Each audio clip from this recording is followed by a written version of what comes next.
Assalamualaikum warahmatullahi wabarakatuh. Berjumpa kembali dengan catatan Syafiq Hashim. Beberapa waktu yang lalu, sebuah peristiwa yang menyesakkan dada terjadi masih dalam hitungan bulan suci Ramadan, di mana seorang Habib marah dan tersinggung karena diperingatkan oleh seorang petugas agar mematuhi PSBB dalam berkendaraan mobil. Meskipun peristiwa di atas bisa diselesaikan secara damai, namun tetap perlu kiranya peristiwa tersebut dijadikan sebagai pelajaran bagi kita untuk hari-hari ke depan, di mana bisa saja peristiwa yang serupa mungkin akan terjadi. Pada saat ini, di mana himbauan dari pemerintah untuk tidak memasang foto Jokowi dalam baliho-baliho 17 Agustusan di hadapan kita, tiba-tiba dihadirkan baliho-baliho besar yang terpampang di jalan-jalan utama yang mengglorifikasi Habib tertentu. Bunyi tulisan baliho bermacam-macam, dari ucapan Dirgahayu RI sampai perang bersama melawan Neo PKI. Saya tidak tahu persis apa dibalik semua peristiwa ini, namun yang dijadikan tokoh utama tetap seorang Habib. Saya ingin katakan bahwa seolah-olah seorang Habib ini bisa melakukan apa saja, melakukan tindakan kepala hukum, bisa menjadi apa saja, menolak himbauan ulil amri juga bisa, dan kita manusia awam diminta untuk menghormatinya tanpa catatan. Peristiwa kontroversial dan kurang elok yang melibatkan oknum Habib atau habaib tidak hanya terjadi pada saat ini, namun sudah sering dan nampaknya akan selalu terjadi pada masa-masa yang akan datang. Sisi lain dari peristiwa di atas adalah mereka ternyata juga manusia yang kerap kali berbuat salah.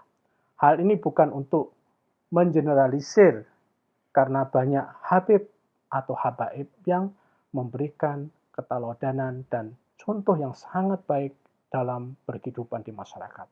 Namun juga banyak Habib dan habaib yang memiliki kelakuan tidak demikian halnya.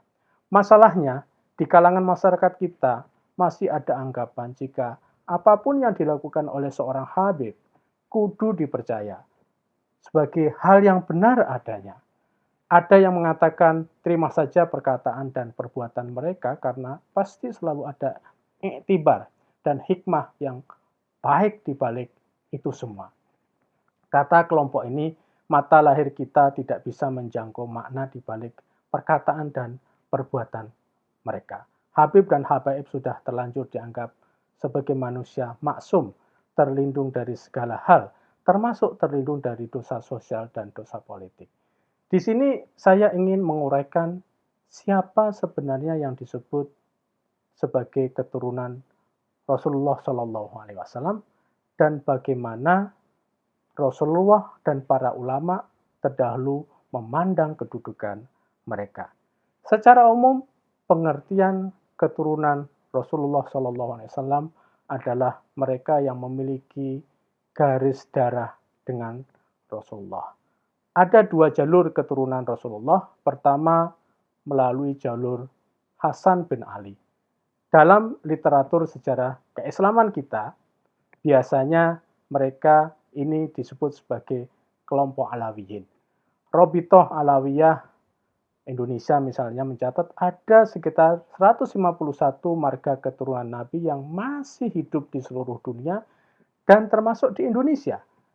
Kedua, melalui jalur Sayyid Alawi bin Ubaidillah bin Ahmad al-Muhajir yang ujungnya sampai kepada Husain bin Ali.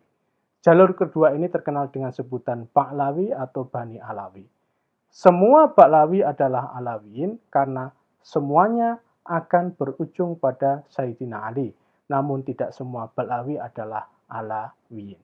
Mereka ini berdiaspora ke seluruh dunia dan predikat sebagai keturunan Rasulullah menyebabkan mereka mendapatkan penghormatan dan juga keistimewaan di sebagian besar masyarakat Muslim di dunia, termasuk masyarakat Muslim di Indonesia.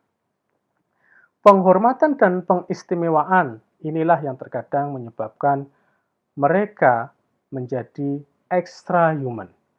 Mereka merasa berbeda dengan kebanyakan masyarakat keseluruhan. Sebagai keturunan Rasulullah memang ada jejak darah dalam diri mereka. Namun sebagai manusia biasa, mereka juga memiliki jejak sosial, politik, budaya yang sama dengan jejak-jejak manusia yang lainnya. Mereka tetap bisa berbuat salah dan mereka tetap bisa mengalami kekurangan. Bagaimana sebenarnya pandangan para ulama terdahulu terhadap mereka ini? Dalam bahasa hadis, keturunan Rasulullah diistilahkan dengan Ahlul Bait atau orang dalam Rasulullah atau anggota rumah tangga Rasulullah. Banyak hadis yang menceritakan kecintaan Rasulullah pada anggota keluarga beliau. Misalnya, cintailah Allah karena apa yang Allah berikan pada kalian semua atas nikmatnya, dan cintailah aku Muhammad karena cinta kepada Allah, dan cintailah ahli keluargaku karena mencintaiku. Maksudnya mencintai Muhammad. Banyak hadis yang isinya senada dengan hadis di atas. Hanya hadis di atas mengungkap secara terbatas siapa yang berhak dianggap sebagai anggota Ahlul Bait. Misalnya Fatimah, Ali, Hasan, dan Husain. Mencintai anggota keluarga Nabi adalah hal yang bisa dimaklumi bagi masyarakat Muslim. Pandangan ulama-ulama terdahulu terhadap keturunan Rasulullah juga demikian halnya. Mereka sangat menghormati keturunan Rasulullah.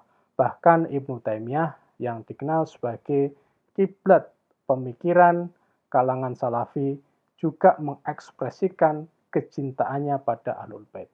Ibnu Taimiyah menganjurkan untuk membacakan salawat pada keluarga Rasulullah.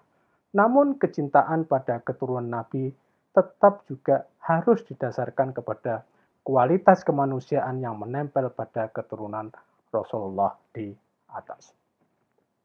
Suatu saat Ibnu Taimiyah mengatakan, jika siapa saja yang menyerukan ketaatan kepada Ali radhiyallahu an sebagai pemimpin yang sah, maka mereka itulah menyerukan jalan menuju surga. Dan siapa saja yang menyerukan peperangan atas Ali, maka mereka sama dengan menyerukan ke jalan neraka. Di sini kecintaan Ibnu Taimiyah kepada Ali lekat dengan posisi Ali yang harus dibela sebagai pemimpin yang sah pada saat itu.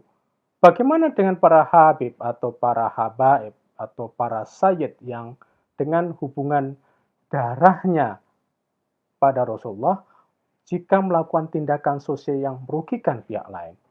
Sebagai keturunan Rasulullah, itu mungkin adalah fakta biologis dan juga fakta sejarah, namun dalam berinteraksi dengan orang lain, sesama manusia adalah fakta kemanusiaan yang juga harus kita perhatikan. Menjadi keturunan Rasulullah tidak berarti segala sifat dan atribut kemanusiaan akan lepas dari mereka. Itu sama sekali tidak benar. Perbuatan yang melenceng, melanggar peraturan yang sudah disepakati bersama, menyakiti orang lain dan sebagainya adalah dosa. Dan dosa ini akan mengena bagi semua saja yang melakukannya, termasuk pada diri habaib dan juga pada diri habib atau sayyid. Sebagai catatan, meyakini begitu saja akan fakta biologis keturunan darah dari Rasulullah pada seorang habib sebagai jaminan kualitas perilaku dan tindakan baik dari para habib dan sayyid adalah hal yang kurang tepat. Mereka adalah manusia yang berkembang dan berinteraksi dengan pihak lain. Patokannya, jika para habib dan habaib atau sayyid ini melanggar hukum agama dan juga hukum kemanusiaan, maka mereka harus diberi sanksi keagamaan dan juga sanksi kemanusiaan. Demikian. Wassalamualaikum warahmatullahi wabarakatuh.